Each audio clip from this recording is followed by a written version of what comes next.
Hello, everybody. I would like to introduce Jocelyn. Some of my students from Basque Culinary Center will be joining us. Some of them are already here, so I'm absolutely excited.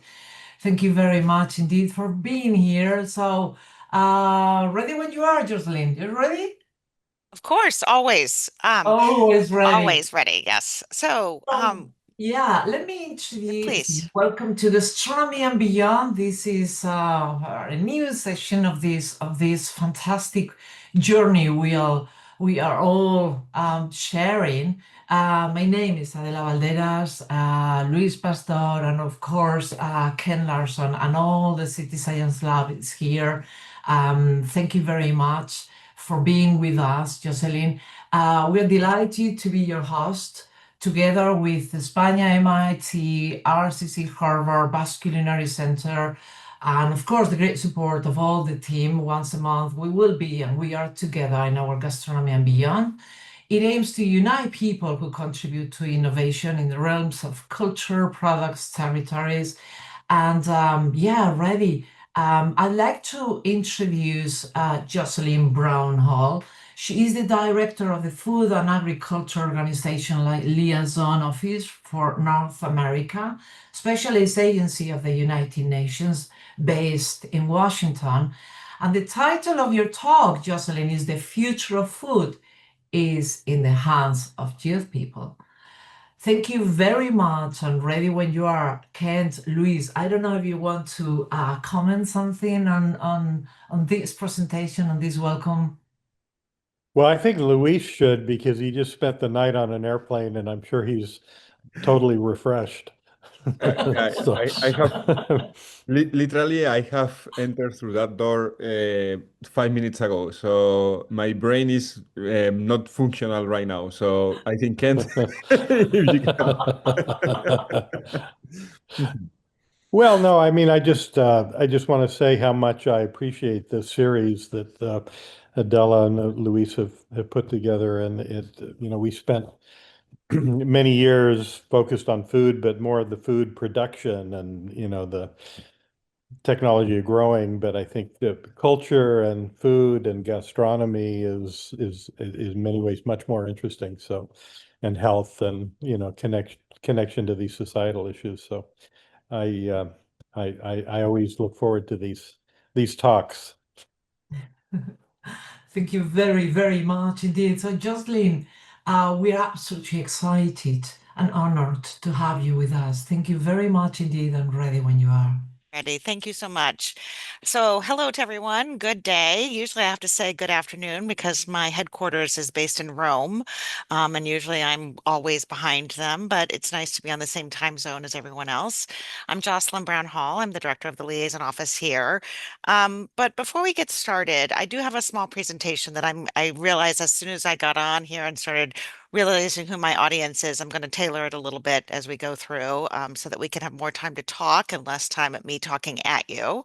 But I do want to give you a little bit of background around me, and then I would really appreciate it if everyone could put in the chat who they are. I can see some of your names on here, but unfortunately, Luis, you come up as loner on my screen, so clearly that's not your name, um, even though you just did take an overnight flight from somewhere. But if you could put your name in the chat and tell me what really is interesting to you. What do you want me to talk about? I started my career in agriculture as a newly minted English major from Harvard. Sorry, I know that's across the river. I was assigned to the Northwest Frontier Province Agriculture University as a Peace Corps volunteer in Peshawar, Pakistan. And my first agriculture knowledge was around teaching agriculturalists at this university English so that they could study at U.S. universities in the United States. So I didn't know anything about agriculture. I really knew nothing. And a little bit more about me is I grew up in a city. I knew nothing about agriculture. I don't like to cook, and I'm not really a foodie either. Like I eat food to get me through the day. Oftentimes I'm eating in the car or whatever. I'm the opposite of a foodie. So why am I in agriculture? And one of the reasons you to tell me why you're involved or why you're interested in this is because agriculture obviously touches our lives on a daily basis, right? The things that we eat, the things that we put in our mouth to drink, the things that we wear. I'm wearing a wool sweater.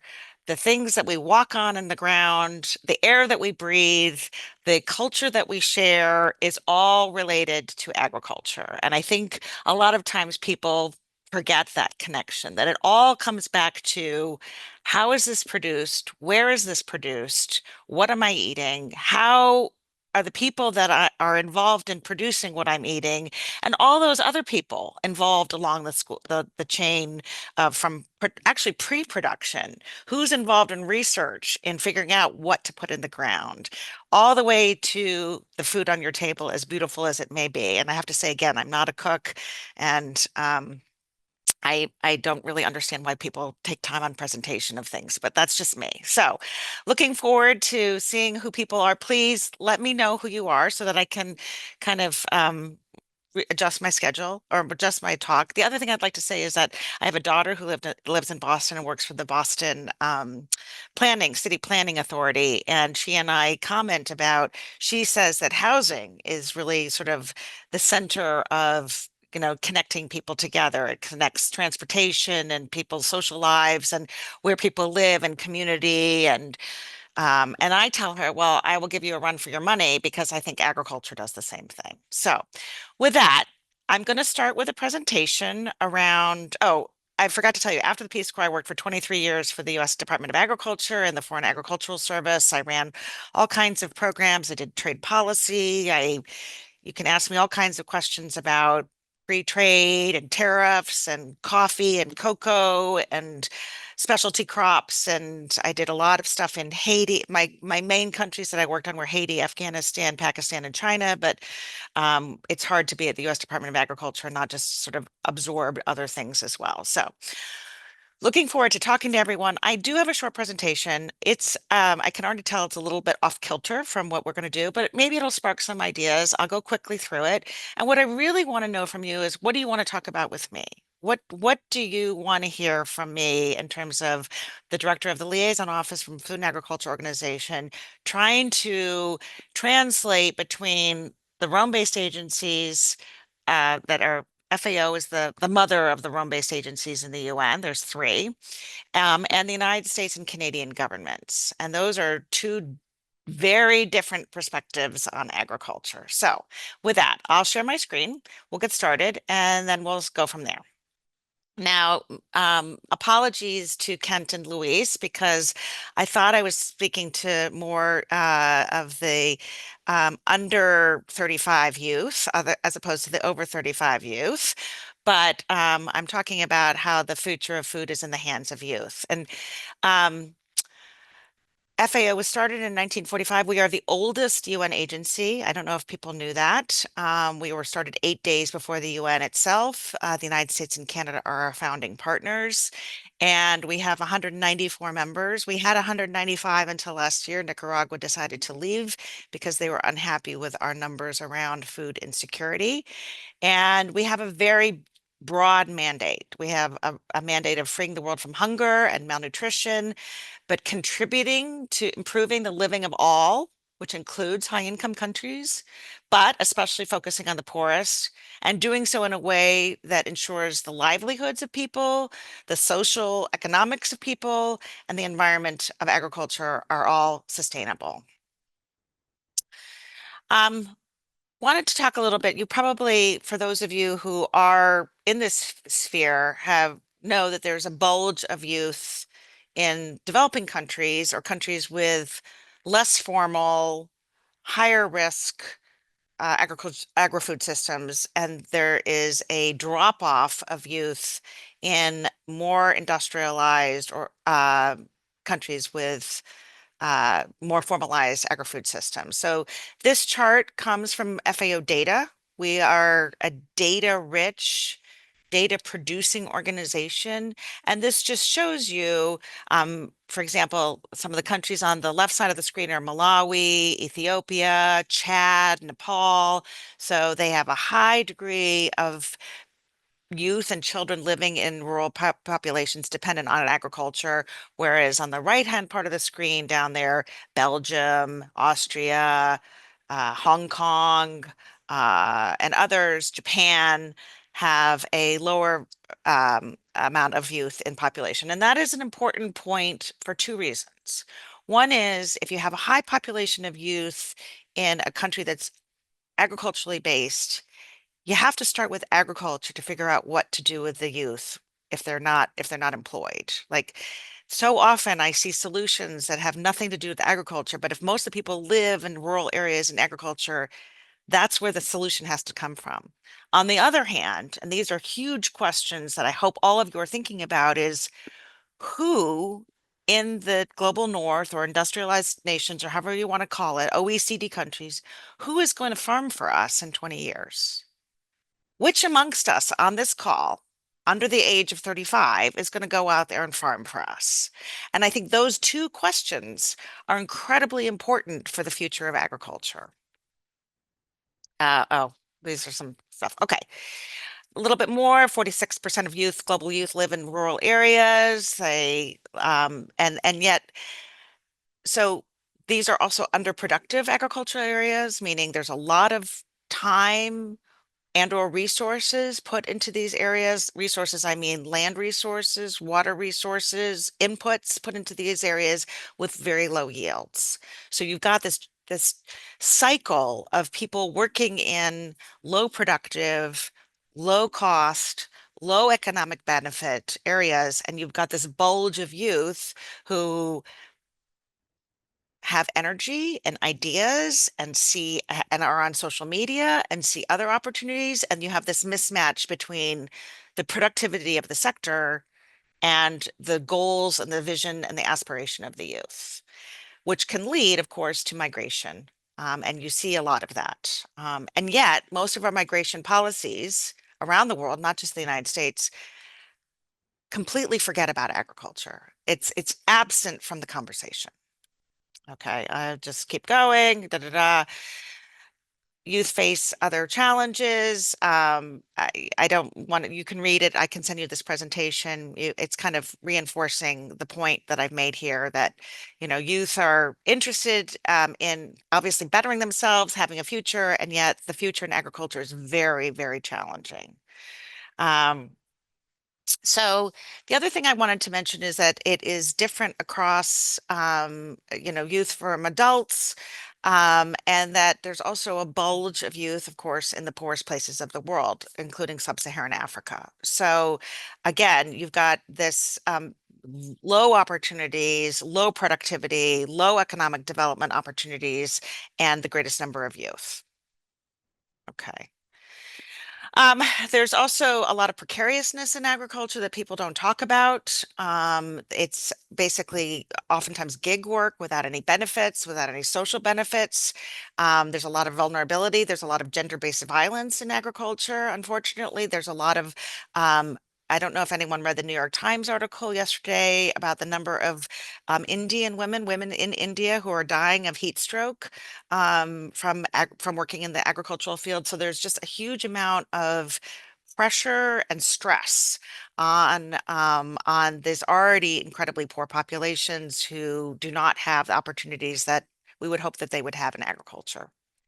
And there's also, this is a very, very important point. There's a great amount of food insecurity in people working in agriculture. And you think, how can that be? These are farmers. These are people who grow food. And you would not believe that the cycle of poverty that is embedded in these low productivity systems is incredible. And the food insecurity is greatest in the rural areas and greatest in the farming populations. Um, there's also a propensity, you can imagine, poverty, low economic abilities, vulnerability to shocks, people living in marginalized areas. Obviously, they're going to be more vulnerable to shocks. This is something that if you're not in the resilience conversation, you'll learn very quickly on that in the resilience conversation about how to make people more resilient, you need them to be more resilient to shock. You need to increase their income. You need to give them more diverse their income sources. And that way they're more resilient to shocks. So yeah, this is just more data. Okay, so the way forward, we need to remove barriers to youth, to land, finance, and decision making. Even here in the United States, if any of you is trying to farm, it's incredibly hard to purchase farmland, and it's incredibly hard to continue to be a farmer. I have a colleague that used to work with me, an employee used to work with me at USDA, who just sold his farm in a wealthy county of Virginia. He was very dedicated to the farming. He grew what we call specialty crops for high-end restaurants here in Washington, D.C.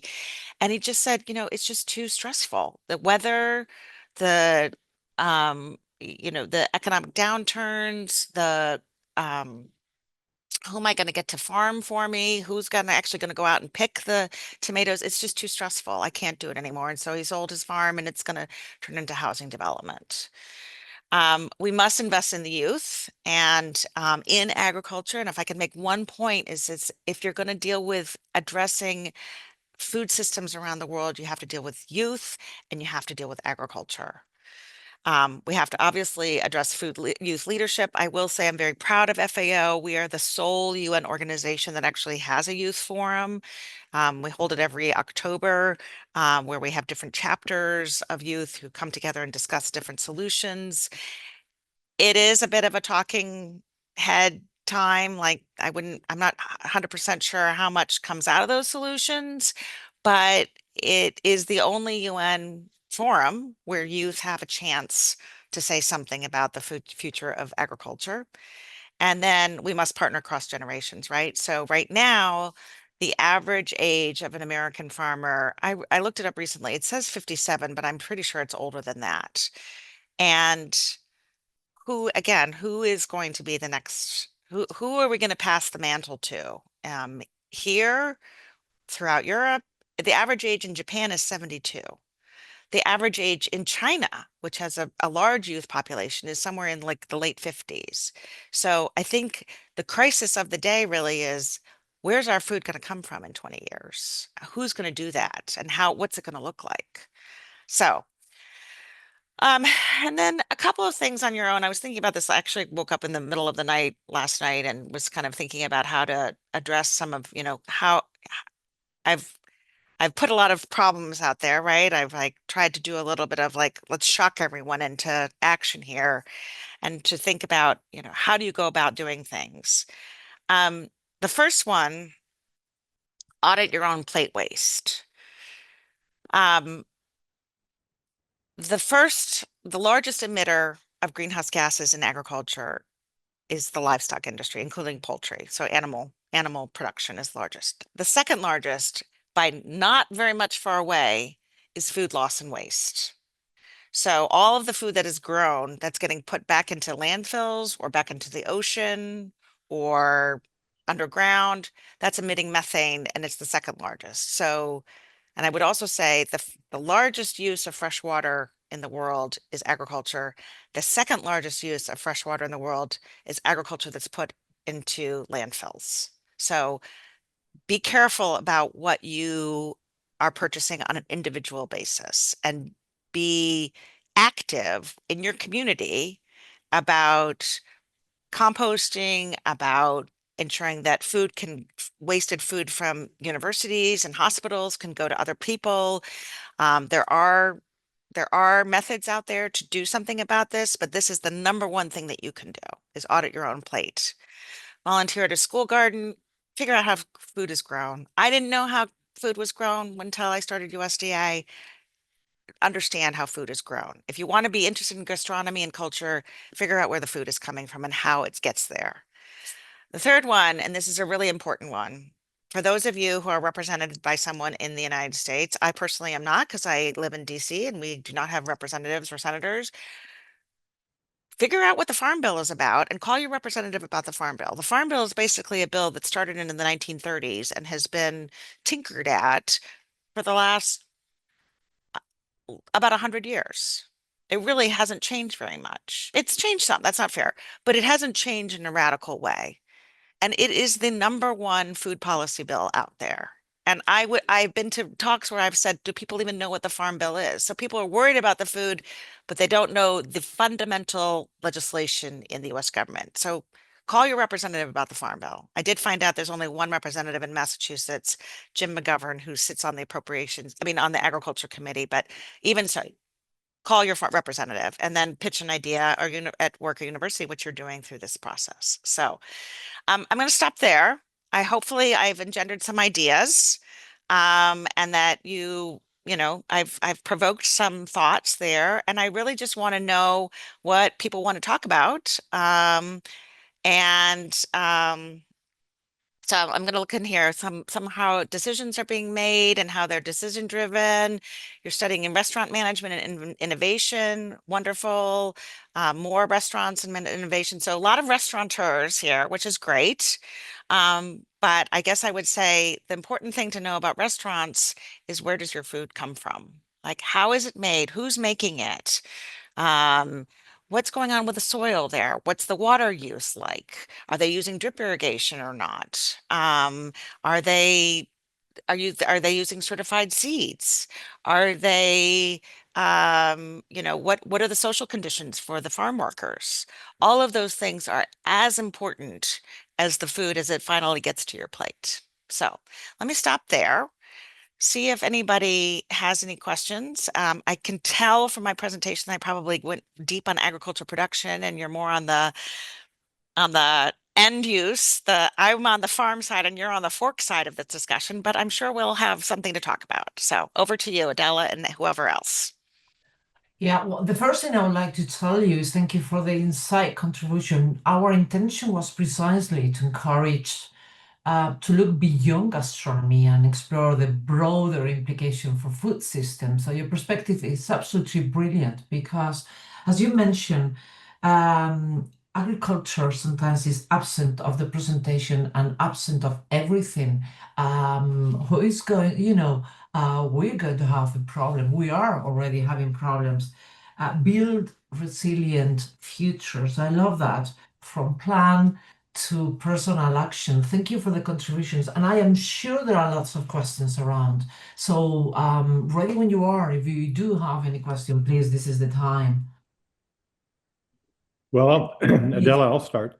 So yeah, I'm very interested in the production side. And one thing we've talked about for years in the group was this notion that you can have kind of two different systems operating in parallel. One would be food production near the point of consumption for those high value products, like in or near cities for, for greens and mushrooms and, specialty things Tomatoes like and all that stuff. Yep, tomatoes, yep, and look at the large scale greenhouses outside of Amsterdam, for example.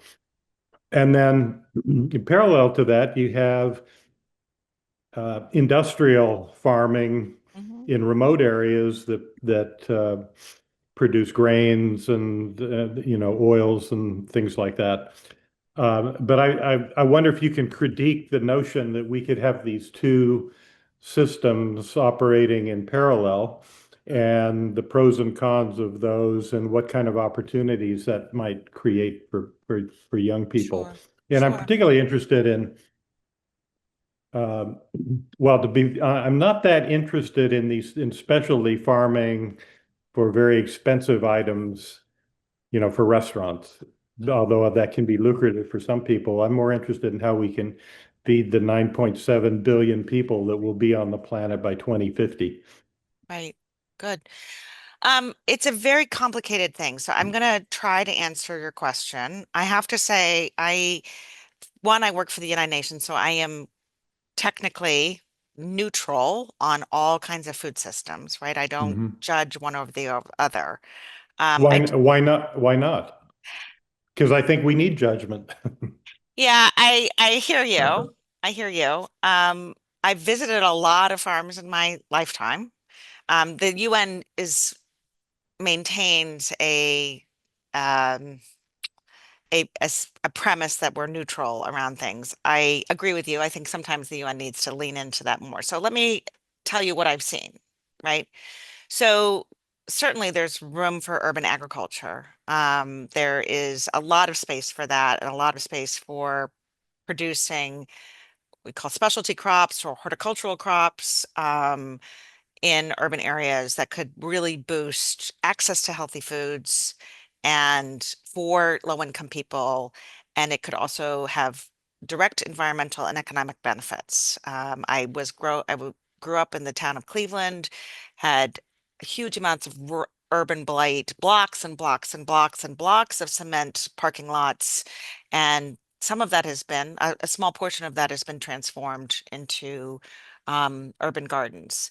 Here in Washington, D.C., the University of District of Columbia has gardens, about 20,000 square feet of urban gardens on top of its buildings, and provide the proceeds of the peppers, cucumbers, tomatoes, um, all kinds of lettuce and things like that to low income populations in DC. So there's certainly a well documented systems for that. And believe it or not, Canada, which has a very cold climate, in case people are not aware of it, has a very thriving greenhouse production where they produce a lot of fruits and vegetables. Some cannot be grown there. Coffee, Mhm. cacao, we haven't cracked that code yet, but a lot can be. In terms of the industrial agriculture, and I know I'm probably going to tread into very difficult water here, being that I'm guessing this is probably a liberal leaning crowd.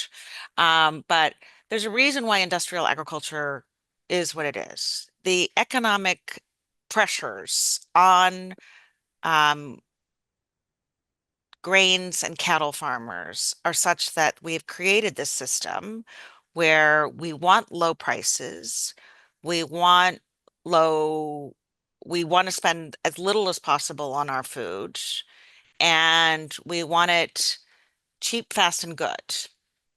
And that has created this consolidation of farming. It has created the relationship between the farmer and the corporations um, around contract farming. It has created the increased land prices. So there have been um, in my view, it's the economic downward pressure of the cost of food that is a large contributor to the industrial system that we have today. It is Mhm. just too expensive for farmers not to farm thousands of acres of the same thing. It is just Mhm. economically not viable for them. And I would encourage all of you, if I could also leave one message to you, is go talk to five producers and not five producers of like that organic farm outside of in Concord, Massachusetts. No, go to talk to someone in Iowa, go talk to a dairy farmer in California, go talk to a corn grower in Illinois, go talk to a wheat farmer in Kansas, go talk to a citrus farmer in Florida and ask those people, what are your economic challenges? Because they're not growing this food because they're trying to make people unhealthy. They're growing this food is because that's the only way they can stay economically viable. And that's why I'm concerned about the future of food. Who's going to want to Yeah, do this in 20 years? yeah. So, Well, that makes total sense for me. I mean, what I kind of hear you saying, although you didn't say it directly, is that we can have high value uh, food for affluent people in cities, and we need this industrial farming to produce food at scale at affordable prices. And maybe we should just forget about everything in between. Just accept that we have these well, two systems, unless, because in between is probably in the future not going to be profitable. And yeah, well, I mean, I would say, and I see a hand up from Maggie, but I would just say that's why it's so important. I mean, if people could read the Farm Bill is basically about subsidies around grains, something about trade, and then a huge portion around food assistance. There's more to it than Mhm. that. There's conservation reserve programs and things like that. But there's very little about new farmers. There's very little about specialty crops.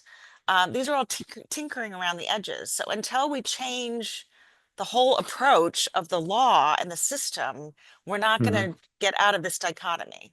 Ken, Yep. we're not. Maggie, over to you. Hi, it's actually Marcus. Oh, hi, Marcus. Excellent. Sorry.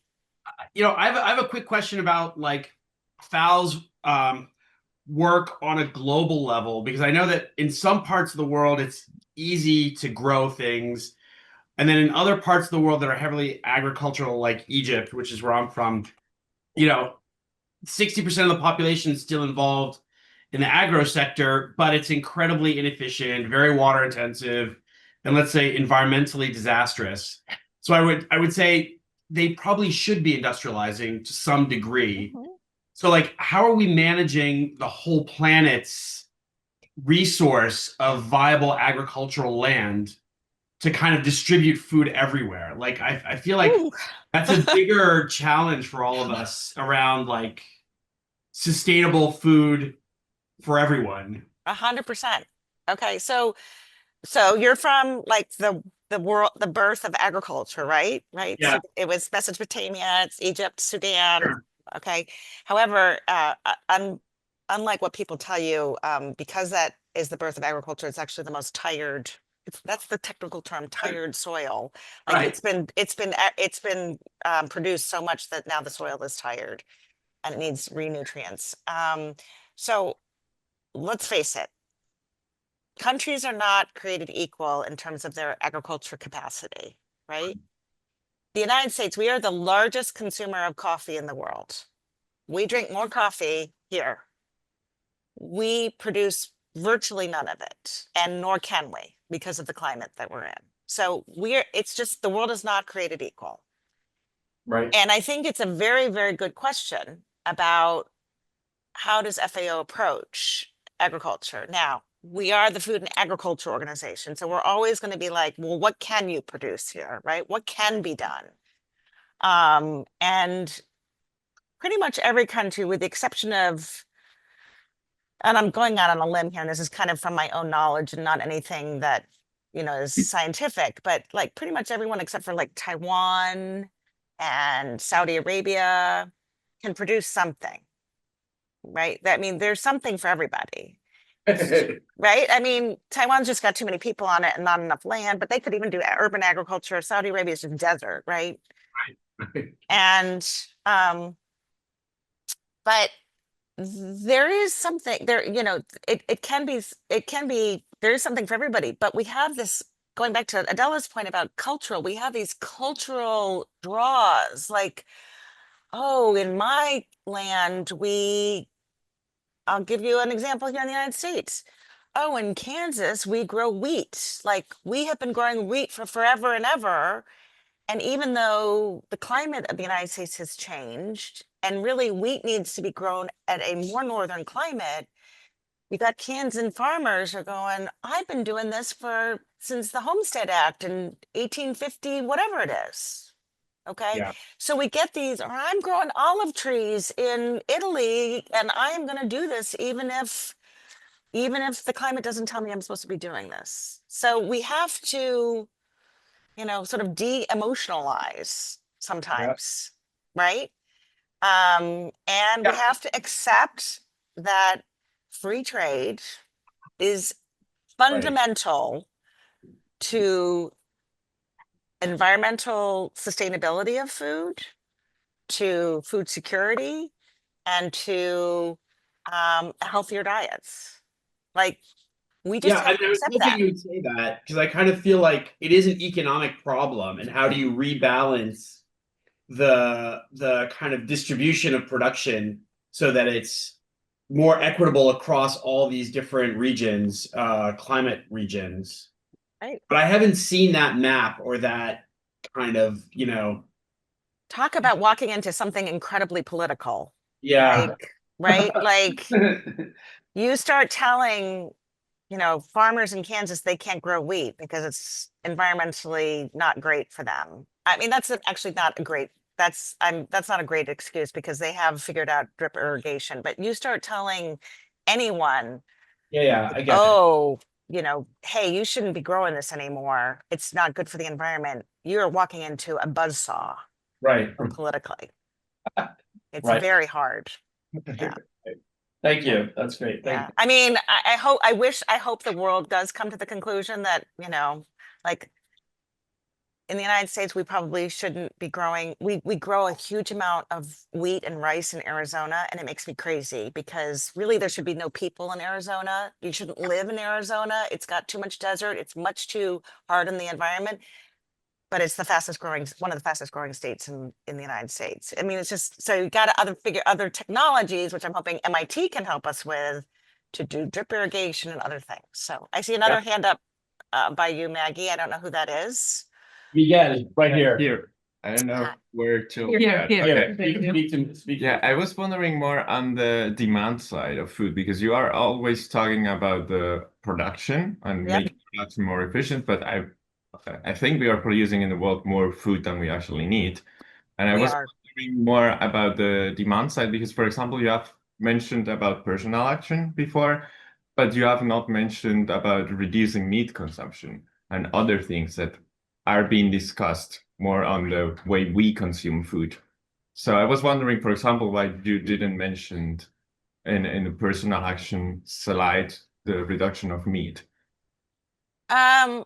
Because that's the third rail for me. Like if I to do that, I mean, the reality is that the United States is the largest member of the United Nations and of FAO, and I have all parties of constituents, and I need to maintain a neutral stance on that. And there are ways of producing meat that is more sustainable than what we do today.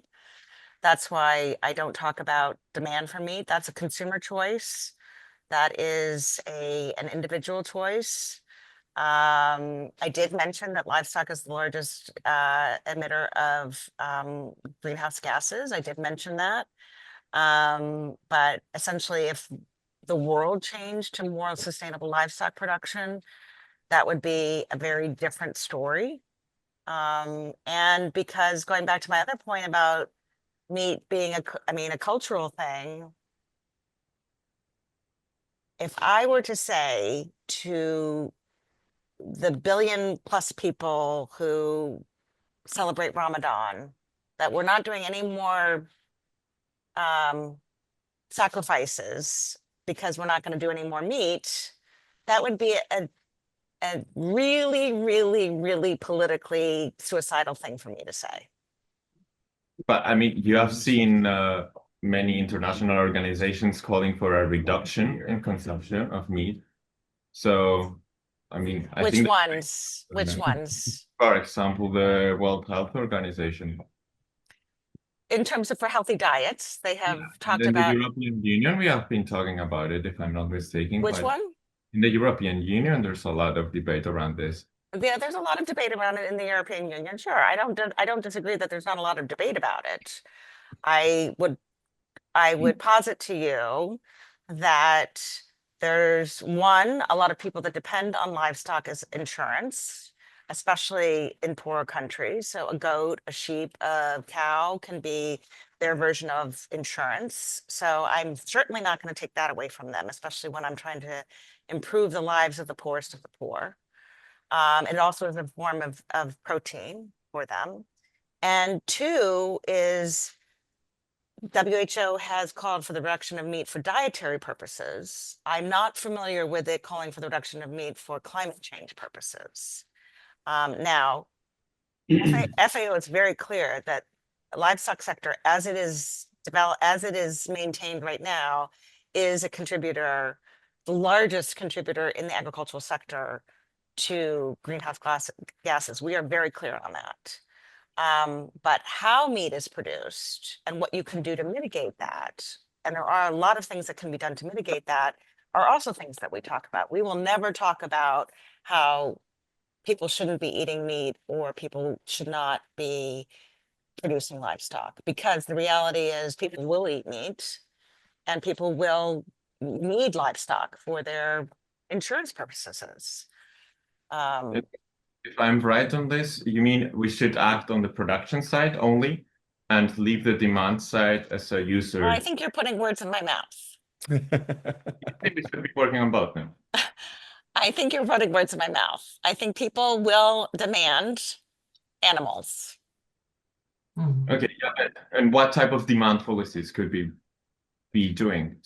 Yeah, Well, I mean, you could put taxes on meat, you could invest in the agricultural sector. I think a better way of going about it is to change the farm bill and invest in, at least in the United States, and invest in better livestock feed and livestock biogas entrapment, as opposed to taxing or trying to affect people's choices. Mhm. I think affecting people's choices, you get into really dangerous territory. Because the reality is, if I'm sorry, I didn't catch your name. Miguel. Miguel?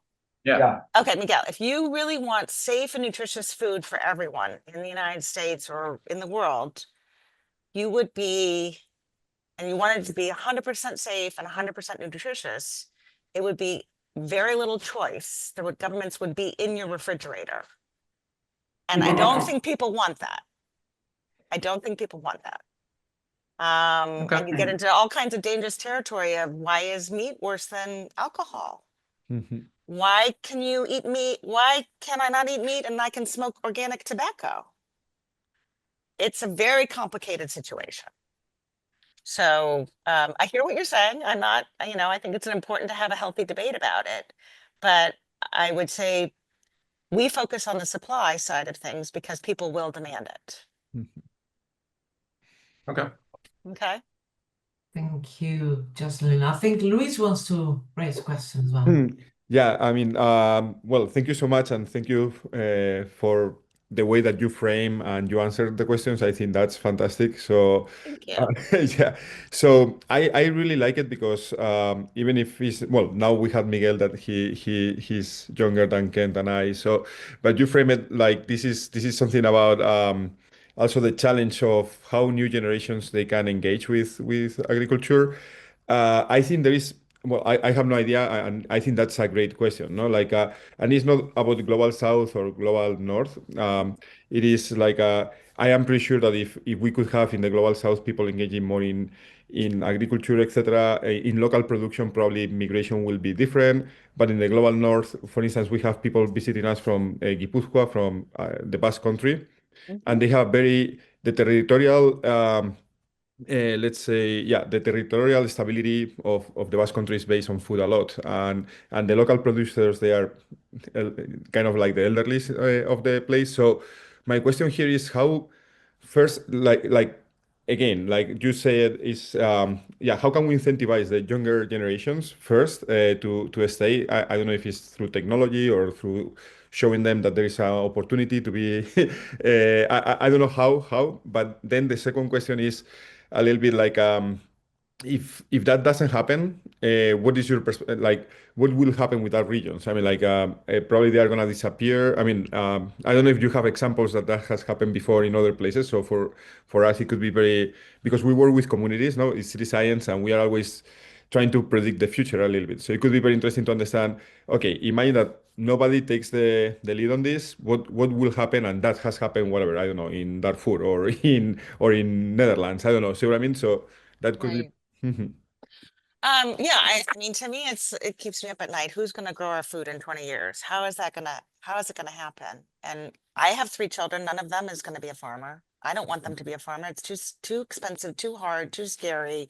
I don't want them to do that. So I think that it's really, I don't have any answers. I think we can do more in the farm bill or in other policies to incentivize people to make it easier on farmers. I mean, I hear a lot about, oh, farmer subsidies, and I'm like, it's a drop in the bucket. The farmer subsidies is a drop in the bucket compared to some of the other things that this country spends money on. I mean, it's a rounding error. And I think it might be 48 billion this year. I mean, that's less than the cost of the wall, right? Like, and that's for all of our food. So for something that's that important, I think we should put our money where our mouth is. And I would say I don't have one. I mean, I know of consolidated farms. Oh, who was I talking to the other day? Yeah, I mean, I talk to farmers all the time. We're like, yeah, I mean, yeah, I'm farming it. My brother's farming it. Oh, I know. I was talking to a cattle rancher in in Alberta, and he was 72, and he's won awards for all kinds of climate friendly practices that he does, which, you know, and I gave him an award for his work. And he said, yeah, we're having a family meeting because no one knows who's going to take over my 1,000 acres. And yeah, so I think these conversations are happening every single solitary day. And I think it's very scary. I think the other one that was very scary is I was in the Dominican Republic about 10 years ago, and we were working with coffee farmers. This is when I was with the US Department of Agriculture with coffee farmers about dealing with pests and diseases, which is a whole nother thing I haven't even gotten into yet. And if you're not afraid yet, you should be afraid of pests and diseases in agriculture. And the coffee farmers were sort of in their late 40s, and they said, yeah, our kids don't want to do this. So, like, how are we going to live without coffee? Really? Like, I can't. I mean, I can't take a step in the morning without coffee. Like, so these are some really like existential issues that are not headlines in our newspaper, and they should be, right? Especially when 25, I think it's somewhere like 20% of the US economy is based on hospitality and restaurant. Like that whole hotel industry, restaurant industry, gig work around restaurant, 20, something like 20 to 25% of our industry is based on it. Where's it going to come from? So yeah, I don't know if I'm answering your question, but those are my examples. Yeah. Well, think I have a follow-up. Okay. And by the way, I really appreciate how open you are in addressing these issues. I think it's fantastic. Oh, thank you. If you were And I see a hand up and somewhere else, but Kent, go first. oh, and I'm then sorry, I that's butted okay. in. Please go ahead. Please. So if you were appointed the food czar in a supportive administration and you were empowered to set federal policy, what would be your top 2 or 3 priorities? Uh, well, gosh, that's a good question. I would, yeah. I would take a deep look. I would get a bunch of experts together, some of whom I know, from my 30 years of working in the business, and get them together and say, let's write a new farm bill, right? Let's write a new farm bill that is updated to the 21st century. I would invest a lot in agricultural research. Our agricultural research budget has basically been at zero real growth since the early 1970s. That's 50 years of basically no growth. And yeah, those would be the top 2 things that I would do. Okay, so then if you have your first meeting to rethink the farm bill, Yep. and you go in with like a straw man proposal to start the discussion, what would you propose? Uh, I think the number one thing we have to deal with is the economic prospects of agriculture. People don't do it because it's not profitable and it's risky. And so I would start, I don't want to say I'd start with the subsidies, because I think that that's kind of turns the information, it colors the conversation, but I would start with, okay, everybody, we've got 11,000 farmers basically growing all of our cereals. How do we get more people into this? How do we make this more equitable? And how do we make sure that people have access to food? The other thing is, and I'll throw it at, the other side to that is, during COVID, when people had income, child food insecurity went down by 50%, 50%. You give people more food, they eat better. That's just like development economics 101. We have to change the income inequality in our country to ensure that people, or make food, or make some sort of subsidize of food that's not just an EBT card, that it's not just an EBT card that doesn't really allow them to purchase healthy food, and certainly doesn't. I see 2 hands. I just want to say, there's a question here saying, are we just trying to make people happy? Why don't we address food the way we did tobacco? I'm going to give a little bit of a cliched answer to that, but there is some truth in it. You don't need tobacco to live. You do need food to live. And I know that sounds a little bit snarky, but I do think there are some public health things that we can do. And I think the US Department of Agriculture has tried. We've changed when I was growing up, it wasn't even the pyramid. It was something before the pyramid. And now it's the pyramid, then it was the pyramid, and now it's the plate. Oh, it was the 4 groups, and then it was the pyramid, and now it's the plate. I think that there are incentives we can do. But I also think I think there can be a lot more nutrition education in schools. I think we should bring back home economics into schools. Make it people know where their agriculture comes from. Tie them closer to the land. And I have a nephew who is a vegan activist and would like me to use my platform to promote veganism. And I understand where he's coming from.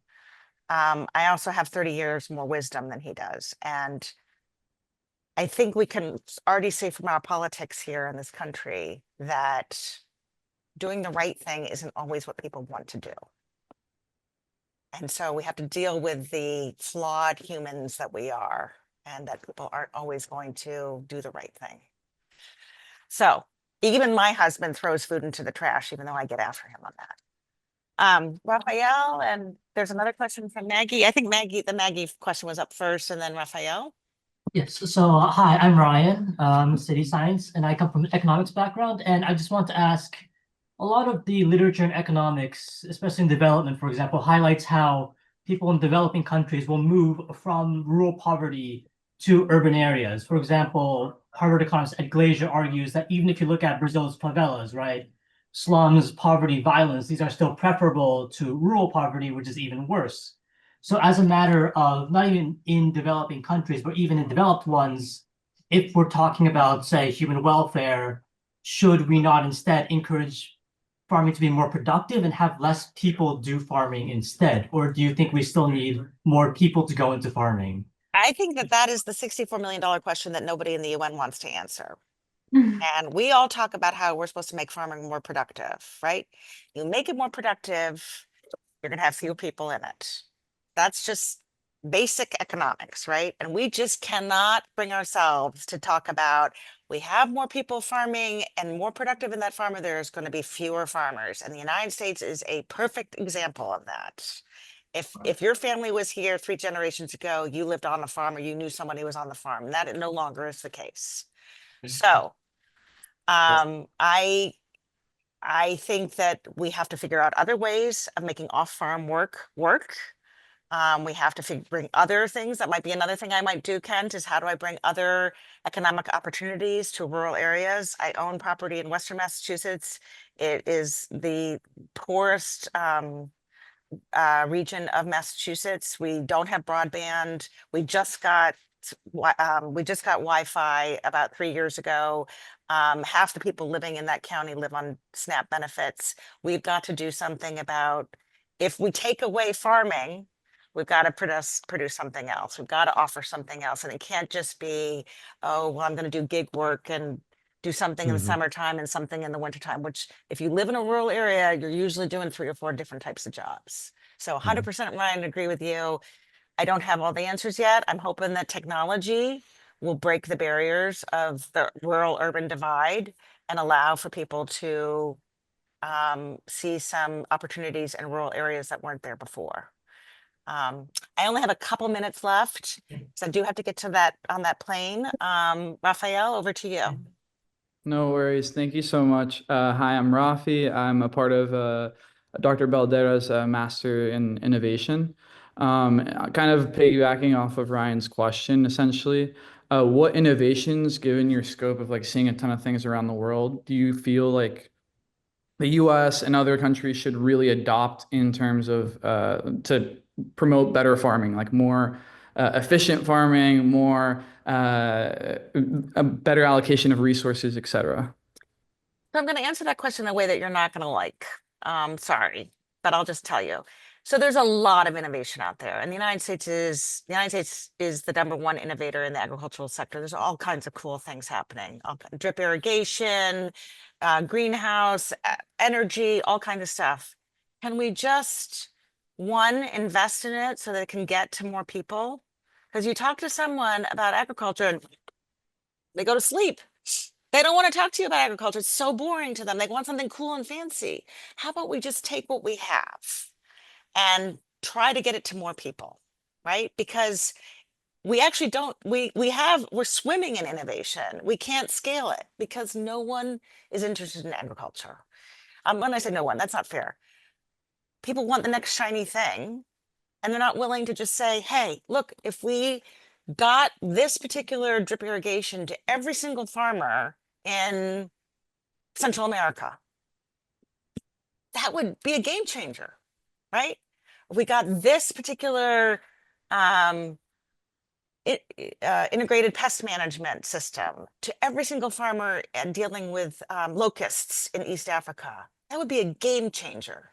We just are not interested in agriculture. People just kind of go to sleep. I have to fight. I'm going today to a G7 meeting on weapons of mass destruction. You would not believe the amount of agricultural products that can be weapons of mass destruction, that can completely destroy the food system and cause chaos in the humanity. I have to fight for a seat at the table. Everyone else is there on nuclear stuff and weapons and things like that. Do you know how vulnerable our food system is? It's incredibly vulnerable. And for agriculture, and yet we eat food every day and we love food. And it's just the mismatch to me is mind-boggling. I don't get it. People, we talk about healthcare, MAHA, the whole MAHA movement, Make America Healthy Again. How much is agriculture involved in that conversation? Like zero. I 100% tell you there is nobody who cares as much about agriculture as you do on the screen in those discussions, because it's just considered to be like, oh, those farmers growing some soybeans, and what do they know about anything? So put agriculture at the table, at the center, and Yeah. then have those conversations. And all of those innovations, maybe there'll be more out there, but I would just say start there. Like do what with what we Totally. have. What who do you think is their responsibility lies on to invest in these things though? Is it going to be kind of I think more, it's more your like, responsibility as consumers and okay. constituents. If you're a United States constituent, I don't know if you are, I but if am you're American, but I live okay, in Spain now, but okay. yeah. I think it's your responsibility as an American to make a lot of noise about this Okay. to your representative. Gotcha. Okay, cool. Thank you. Appreciate it. Call your representative up. Who's your representative? I live in South Florida. Okay, call your representative up. Mm, Are you on the agriculture committee? What do you think about the farm bill? Why doesn't mm, the farm bill deal with innovations? Why has mm, agricultural research not increased in 50 years? mhm. If everybody did that, we might Yeah, have a different game. gotcha. So, Okay, understood. Appreciate it. all right. Thank you Obviously, so I'm very much. passionate about agriculture. It comes through. I can't help it. And as Pop, I would say, I am who I am. So I really appreciate it, everyone. Hopefully, I get to see some of you in person. But I got to run to get to. Thank you very much indeed, Thank you. Jocelyn. That was absolutely inspiring. We'll see you in April at the MIT. We are Sounds great. absolutely delighted. Thank you for your generosity. That was Okay. brilliant. I Thank appreciate you. it. Thanks, everyone. Call your Thank you. representative. Take care. Thank Bye-bye. you. Bye-bye. Bye-bye. Bye. Thank you. Thank you all. See you next time.